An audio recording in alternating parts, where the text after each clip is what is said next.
So, I want to preface this. It's my bit.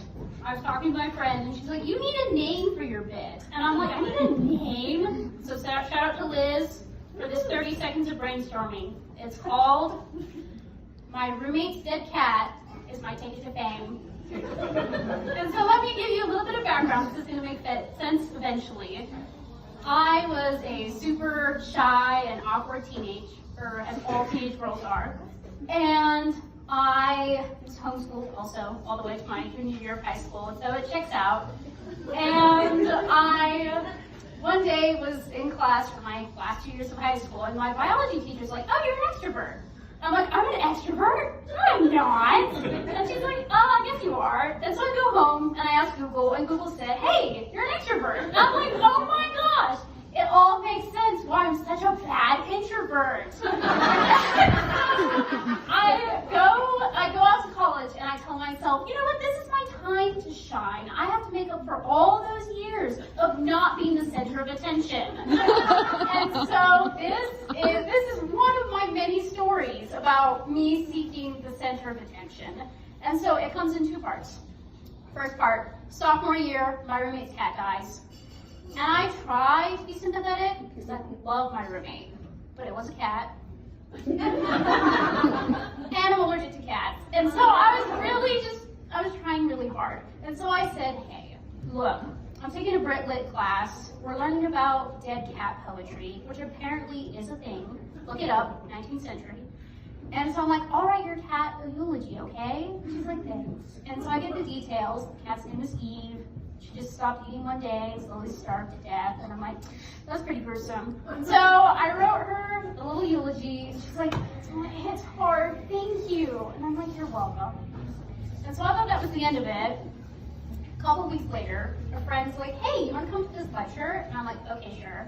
And so we go to the lecture, and I don't quite remember what it was about. It wasn't like super inspiring.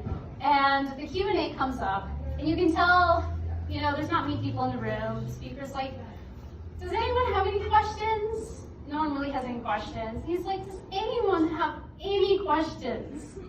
Any comments? A poem? A lyric? And I'm like, in my head, I'm like, I have a poem. And I'm like, I have a lyric. And so I raise my hand, and my friend's like, what are you doing? And he's like, do you have a question? I'm like, no, but I have a poem. And he's like, okay, go for it. And so I get the mic, because they trust those mics for whatever reason, and I hand it to my friend, and then I go awkwardly into my bag, and I pull out my notebook, kind of like this, and I kind of awkwardly shuffle around for it, until I pull it up, and I'm like, ahem, and I stand up, and I'm like, this is a eulogy for my roommate's dead cat. And it goes a little bit like this. There once was a cat named Eve, and eating was her pet peeve. She grew thinner and thinner as she forewent her dinner, until this life she did leave. And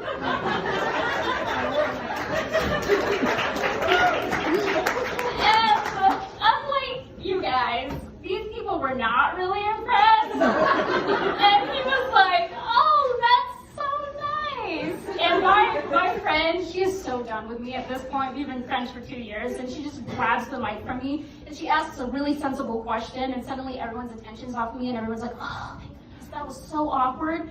And I'm sitting there, and I'm thinking, did I really just do that? Did my need for attention really drive me to read my roommate's dead cat's eulogy poem in front of this person who doesn't know me and everyone else? And I'm like, that was weird. And so it all ends, and I'm like, I gotta get out of here. I don't want to face the fallout. And so I grab my friend and we go. And she's like, what's wrong with you? Why did you do that? Why are we friends? And I'm like, I don't know. I'm so sorry. And so, you know, the rest of college passes.